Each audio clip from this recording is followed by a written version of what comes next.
სახელითა მამისათა და ძისათა და წმინდისა სულისათა ამინ. წმინდა მღვდელმთავარი გაბრიელი, იმერეთის ეპისკოპოსი, დღევანდელ დღეს მიტევების კვირას ასეთი სიტყვით მოგმართავს თითოეულ ჩვენთაგანს. შევეცადოთ, რომ ყურადღებით მოვისმინოთ და არა მარტო მოვისმინოთ, არამედ საქმეებით შემდეგ აღვასრულოთ. ხვალიდან ზმანო და ანუ მართლმადიდებელნო ქრისტიანენო დაიწყება დიდი მარხვა. ესე იგი დღენი ლოცვისა, მარხვისა, სინანულისა და ყოვლისა სულიერისა. ხოლო დღეს წაკითხული სახარება შეგვაგონებს, რომ წინა პირველად შეურიგდეთ, მიუტევოთ ურთიერთარს ყოველნი შეცოდებანი და ბრალნი. გარეშე ამის პირობისა უსარგებლო იქნება ლოცვა, მარხვა, ყოველი სულიერი შრომა. ვისაც გულში აქვს ვინმესთან მტრობა, შური, უკმაყოფილობა, ის ნუ კარგავს ამაოდ დროს. ნუ შეუდგება მარხვას და მომზადებას, ვიდრე წინა პირველად არ შეურიგდება მოძულესა, არ აპატიებს ყოველთა მისთა შეცოდებათა. ყოველი კაცი უნდა გიყვარდეს, ყოველი კაცის ბედნიერება უნდა გსურდეს და გიხაროდეს და ყოველი კაცის მწუხარება და უბედურება შენთვისაც სამწუხარო უნდა იყოს. და ესე კეთილგანწყობილმა მშვიდობიანი გულით შეუდექი მარხვასა და ლოცვას. როგორ უნდა ვიმარხვიდეთ, ესეც აგვიხსნა დღეს წაკითხულმა სახარებამ. რა ჟამს იმარხვიდეთ, ნუ იყოფინ ვითარცა ორგუნი მწუხარე. ერთი სიტყვით, მარხვა უნდა იყოს არა მარტო გარეგანი საჭმლის და სასმელის მოკლება და გამოცვლა, არამედ შინაგანიცა, სულიერი განშორება, აღგრძალვა ყოველთაგან ცუდთა, მავნებელთა, სულის წინააღმდგომთა გრძნობათა, აზრთა, მიდრეკილებათა და უმეტესად საქმეთაგან და ჩვეულებათა ცუდთა. გარეგანი მარხვა, ესე იგი საჭმლისა და სასმელის გამოცვლა უნდა იყოს ხერხი, ანუ გზა ვნებათა და ცოდვათა მოკლებისა და მოსპოვისა. და ესე, ვინც ამპარტავანი არის, სიმდაბლე შეიძინოს ამ დიდ მარხვაში. ანგარმა კაცმა უანგარობა მოიგოს, ანჩხლმა და მაშფოთარმა სიმშვიდე, მემთვრალემ მუცლის მონამ, ხიზლობა, ზომიერება, სრუ და უმართლომ გულწრფელობა და სიმართლე შეიყვაროს. თუ ვინმემ სხვისი რაიმე მიითვისა, უმართლოდ დაუბრუნოს და ეს იქნება ჭეშმარიტი მარხვა. მესამე მოღვაწება დიდისა მარხვისა არის უმტკიცესი და უბეჭითესი ლოცვა და მონანიება. ესეც აღვიხსნა მაცხოვარმა, როგორ უნდა აღვასრულოთ. რა ჟამს ილოცვიდეთ, არა ხოთ ესე ვითარცა იგი ორგუნი, ესე იგი არა დაემსგავსოთ ფარისეველთა მათ. ლოცვა ფარისეველთა იყო გარეგანი, საჩვენებელად კაცთა. შენ ილოცე სულით და გულით. ლოცვაში პირველი საქმე ის არის, რას გრძნობს შენი გული, რა მოძრაობა არის შენს შორის. მივაქციოთ ამას ყურადღება, როცა ლოცულობთ, როგორ ლოცულობთ.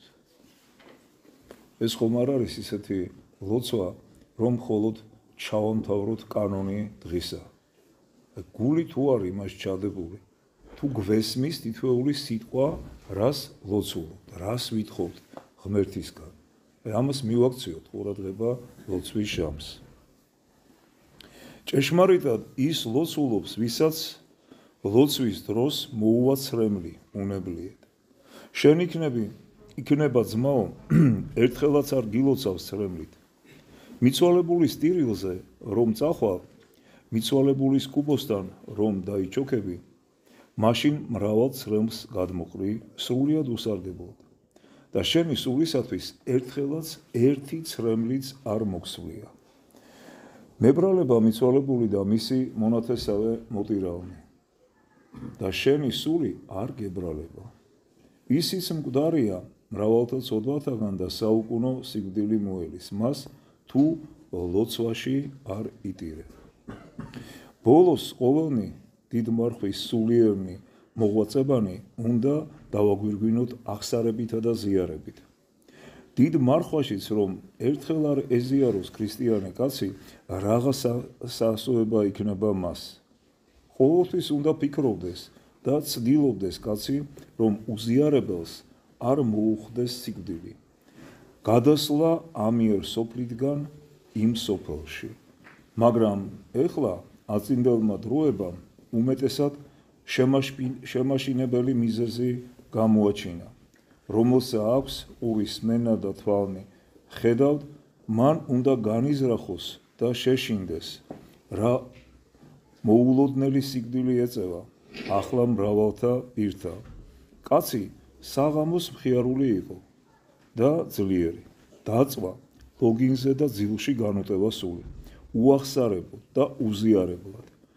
ან სუფრაზე დაჯდა, მხიარულად იყო და საშუალ სადილისა ცუდად იგრძნო თავი. ადგა და 2 საათიც არ გაუტარებია გარდაიცვალა გარეშე ყოვლისა მომზადებისა და აღსარებისა თვითქმისა.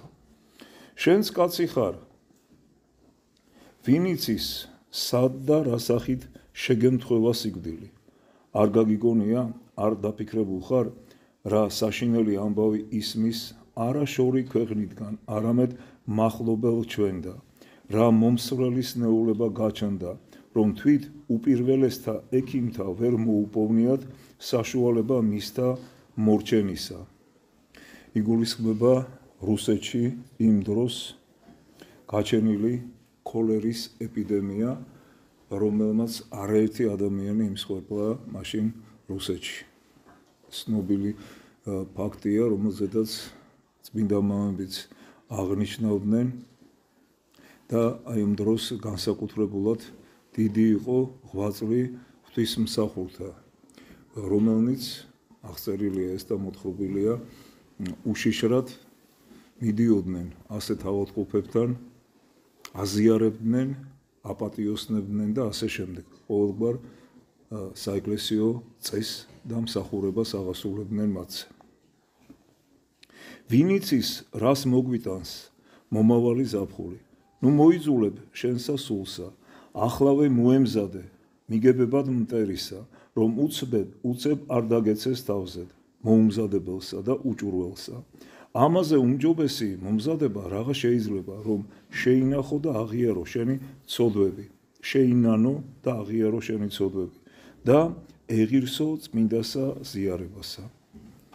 ასე რომ აი ეს მოკლე შეგონება წმინდა მღვდელმთავრისა გაბრიელისა ყურად ვიღოთ ჩვენც.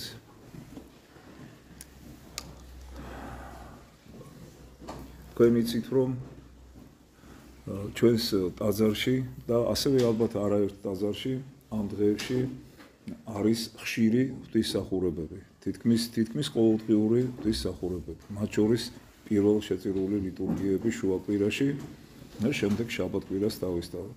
შეეცადეთ, თუ სამსახურები და რაიმე სხვა ისეთი ობიექტური მიზეზი არ გიშლით, სიზარმაცის გამო, ნუ დააკლდებით ამ ლოცვებს. ლოცვა თქვენში შემოიტანს იმ ძალისხმევას, რომ შემდეგ გულწრფელი, სიღრმისეული აღსარება თქვათ. შემდეგ წმინდა ზიარებას ხშირად ემთხვეოდეთ, რომელიც არის მაცხოვნებელი და გადამრჩენელი ჩვენი. აი ამისთვის ეს ასპარეზი ხვალიდან განსაკუთრებული მძიმე მარხვით იწყება თითოეული ქრისტიანისათვის და ღმერთმა თითოეულ ჩვენთაგანს შეგვაძლებინოს, რომ ღირსეულად გამვლოთ ეს მარხვის დღეები და ღირსეულად შევეგებოთ წმინდა ბრწყინვალე აღდგომას უფლისა და მაცხოვრისა ჩვენისა იესო ქრისტესი. ეხლა კი ყველასგან შენდობას ვითხოვ, თუ რაიმე გაწყენინეთ, ალბათ ბევრი გაწყენინეთ და შემინდეთ, მაპატიეთ და ღმერთმა თქვენ შეგინდოთ და დაგლოცოთ და გაგვიხარეთ.